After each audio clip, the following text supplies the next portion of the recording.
Whenever you're ready.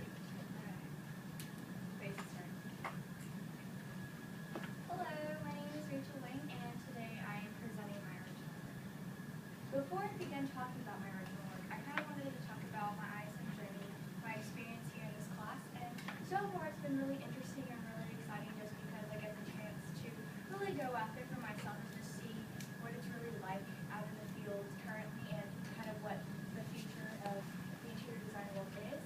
And kind of some things that I've learned that were kind of interesting that I learned from those interviews were that being able to manage your time wisely just because interior design is a time-consuming business, and to know how to sell because you're selling basically the room and everything in it to your clients, so you have to be really convincing and kind of push them to buy the furniture and the pieces inside the room, and also to be able to find solutions to problems because there's always going to be problems that come up, and always being able to think on your feet and just kind of finding an alternative way to make it work is very important.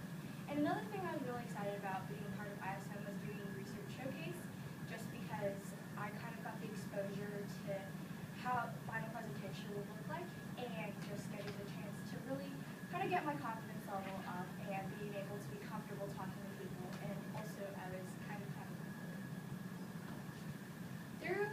Through my interviews, I found a pretty awesome mentor, and her name is Julie Rush. She is a graduate of the University of Southwestern Louisiana, and she has a degree in interior design.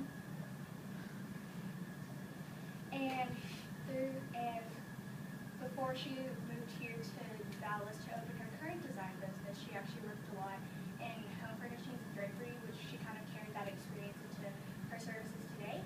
And two interesting things I got to do with her. First one is working on a project with her, and I actually have floor plans to kind of show the project and check it out.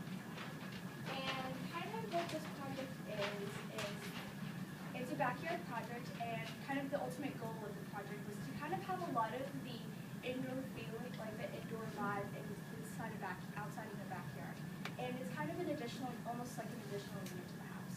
And another really fun thing I got to do with my mentor was going to the Dallas World Trade Center, and it's a showroom where it has a bunch of home goods and furniture pieces that you can sell. It's more exclusive than your typical furniture store, but that's the reason why a lot of designers go there, so they can directly sell the product to their clients. Two of my favorite showrooms that I went to, the first one being Global News, and I actually have a catalog. But it's kind of the showroom has a lot of modern take, but it's just there's a lot of unique and interesting pieces kind of you don't really see in your typical furniture store. And another one of my favorites was Sign Design, and the styles a mixture of contemporary, modern, and a little bit traditional. And what I also really liked about the showroom was its wide variety of colorways. Kind of how you learn about your field of study through ISM is through the research. And what I really like about the research is just being able to answer some of the questions I've always been so curious about my field. And that actually kind of leads to what I did for my original work, because it was something I was really interested in. And it was how to make a home more environmentally friendly. I've always been an advocate of living greener or living a more environmentally friendly lifestyle. And it's easier said than done, but I think just kind of being able to have a good understanding of what it's going to be like for just the future and what we can do now is also really important. Kind of going off what I just said, why is it important? The kind of making a home more environmentally friendly creates a safer environment for people to live in, and also it reduces the amount of waste that associated with human activity, whether it's to our homes. And also being aware of kind of what it's going to be like now can help us determine how it will be for the future. And what's great is that Dallas is becoming one of the leading cities in green developments, which is such a wonderful news knowing that we're kind of working towards creating a safer environment for us. And it also actually increases home value just because you're putting investment into your home, and you'll get a lot of benefit out of it. Kind of the fun things that I wanted to research was kind of some of the interesting things that you can find of the interesting qualities that are in our home. Did you know that 90% of the time we're actually spending our time indoors, and 65% of the time we're actually in our homes? And truth to be told, sometimes it's more dangerous to be inside than outside. And trying to determine these pollutants can help us kind of figure out how we can reduce the amount of them in our house. And with my research, what I did in my original work, I found the element, or the pollutant, where they're found inside the homes, what the health effects are, and ways that you can prevent or reduce the amount of exposure to it. And the 7 that I found were radon, biological pollutants, which consist of your dander and your mites. There's also formaldehyde, asbestos, carbon monoxide, lead, and volatile organic compounds. Another great way to kind of determine how much we're using and how much we're wasting is in our homes is called the carbon footprint, which is a measurement that determines how much associated greenhouse gases in association with human activity. And kind of what this is that you kind of basically keep into account all the amount of water, electric, and heating bills that you kind of have accumulating over the year, and I kind of use a calculator to help kind of gauge that. And also, it's kind of a little bit complex to kind of understand, but I think it's a good way to gauge how much we're using and how we can reduce that number, because you want the number to be as small as possible. And what was really interesting was that whenever I kind of asked questions, how much people knew about the carbon footprint, they didn't really know exactly what it was. They knew how to sort of make that carbon footprint lower, but they didn't know what it actually was. But it's kind of a good, I'm not surprised about that, but I think just kind of getting to see where that, how much people know about it is a great way to kind of increase awareness of it. And kind of a good way to start transitioning into more of sort of a greener lifestyle starts with kind of some of the products that you put in your home. And I listed here just some of the characteristics that you would find and what makes the product more environmentally friendly or more green.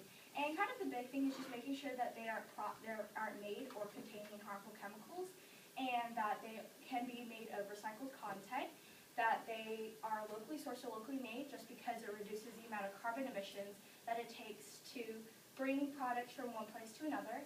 And also another cool way to kind of be a little bit greener, but make use of the stuff that you have, is repurposing, especially with furniture. It reduces the energy emitted to produce the product, and also emissions to go get it. This was kind of the big core of my original work, just because everything starts with how the structure, the foundation. I think with anything that you do, you need to have some sort of a foundation. Otherwise, your house wouldn't be put together, right? And kind of, there's just some ways that you can do that can help contribute into making your home more environmentally friendly. The first one being is that you build the structure from locally sourced wood, just because it reduces the amount of waste to transport more wood from one place to another. And also something called tight enveloping. So once after the structure is put together, what it basically is that it's almost extra insulation, like you're putting on an extra jacket to your house. And what it helps do is that it helps trap in the heat inside the home, and actually helps maintain the indoor air quality inside the home. Another great way to help contribute to a green home is the use of windows, just because a lot of the time heat is lost through our windows, and even through insulation. But basically to help with reducing that loss of heat, for those windows to be deemed energy efficient, they have to have a coating on the window that helps reflect the UV light, and also reduce the amount of heat and trap the heat inside the home.